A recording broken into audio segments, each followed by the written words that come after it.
pessoal? Vou corrigir com vocês hoje a lista de exercício da semana do trabalho, tá bom? Então peguem a lista, por favor. Eu vou ler exercício por exercício e vou comentar todos eles, tá? Então pega aí. Primeiro exercício. Escolha arbitrariamente 5 ácidos. Dê suas fórmulas com seus respectivos nomes. Quando eu digo arbitrariamente, gente, é o ácido que vocês quiserem, tá bom? Eu coloquei 5 aqui, que é o HCl, o HNO3, o HClO, H2SO4 e o H3PO4. E eu coloquei o nome deles direitinho como eu mandei para vocês no gabarito. Primeiro, HCl é o ácido clorídrico, HNO3, ácido nítrico, HClO, ácido hipocloroso, H2SO4, ácido sulfúrico, H3PO4, ácido fosfórico, tá bom? Segundo exercício. A água pura é um mau condutor de corrente elétrica. O ácido sulfúrico, quando eu falo água pura é um mau condutor de corrente elétrica, porque água pura, vocês têm que ter na cabecinha de vocês que contém apenas H2O, tá? Não tem íons dissolvidos nela, não tem sais dissolvidos nela, ok? Então isso dificulta a passagem da corrente, porque ela precisa ter ali carga positiva e carga negativa. Se não existe carga nessa água, não vai ter passagem de corrente, tá bom? Aí vem o ácido sulfúrico puro, H2SO4, também é um mau condutor. Explique que fato de uma solução diluída de ácido sulfúrico em água ser boa condutora de corrente elétrica. Gente, se eu pego o ácido, um recipiente com ácido puro, eu diluo esse ácido na água, o que vai acontecer com o ácido? Vai ter uma quebra, vai ter uma ionização entre as moléculas. Então, vai ter o H2O e o SO4, H2O, SO4, H2O, SO4. Carga positiva, carga negativa, carga positiva, carga negativa. Isso vai fazer com que consiga, dentro desse sistema, ocorra a passagem de corrente elétrica. Se eu só tenho água pura e se só tenho ácido puro separados, não tem formação de íons. Tá? Íons, o que é íons mesmo? Carga positiva e carga negativa. Se eu misturo os dois ali, diluo um no outro, a água vai quebrar o ácido. O ácido quebrado vai ter a carga positiva e a carga negativa. E isso consegue fazer com que ocorra a passagem de corrente elétrica, tá bom? Eu vou ler aqui a resposta que eu passei para vocês. Condutor de corrente elétrica o que é um condutor de corrente elétrica, né? É a passagem de elétrons quando existe uma diferença de potencial. Isto é, cargas positivas e cargas negativas. Então, para ter passagem de corrente elétrica, preciso da formação dessas cargas, tá?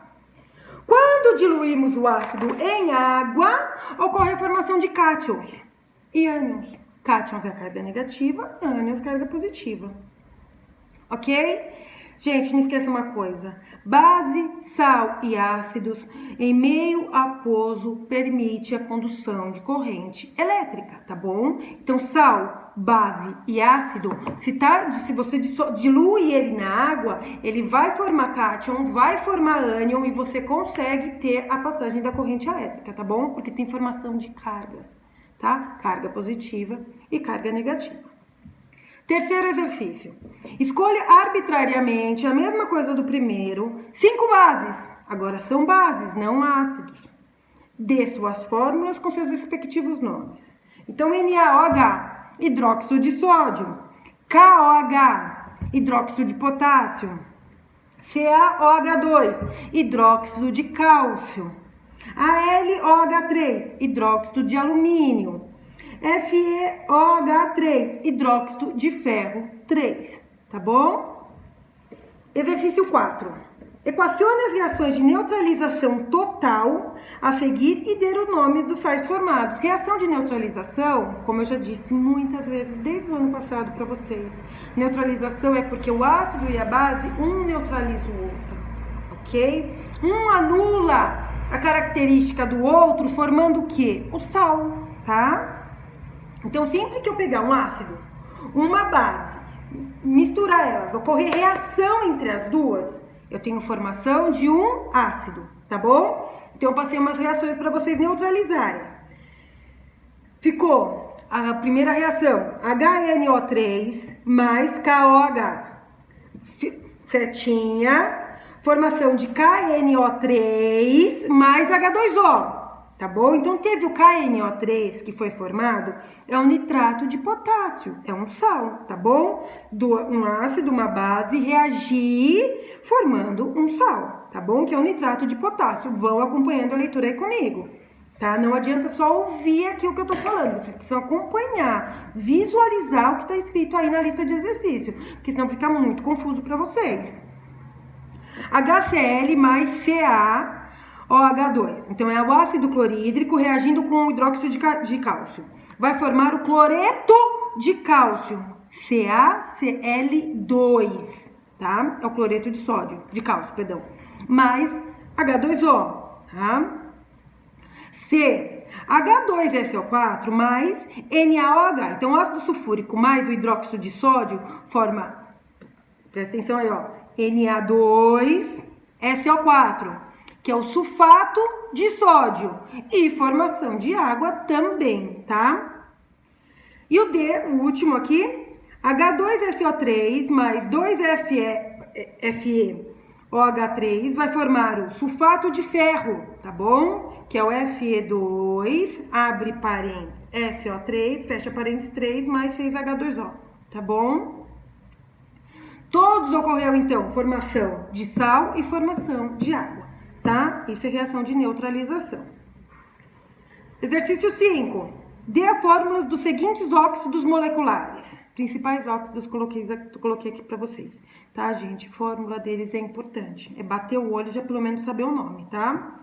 Monóxido de nitrogênio, NO.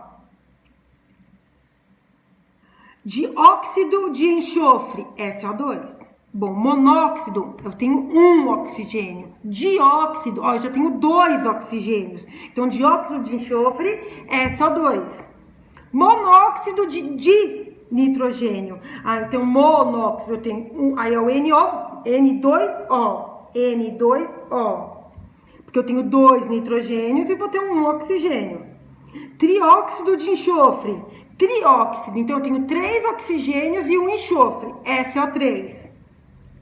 E o pentóxido de difósforo, P2O5, tá bom? Pentóxido de fósforo, P2O5, é isso mesmo, tá? Exercício 6. A sequência que representa, respectivamente, as reações de síntese, análise, simples troca e dupla troca é o 1. Eu passei aí para vocês, né? Tem o 1, o 2, o 3 e o 4. O primeiro é simples troca, tá? O segundo é dupla troca. Por favor, tá anotado isso direitinho no caderno de vocês. É só pega o caderno e olha, tá? Não vou conseguir agora explicar tudo isso de novo, mas por favor, tá anotado no caderno. Olhem, se ficou alguma dúvida, olhem, por favor.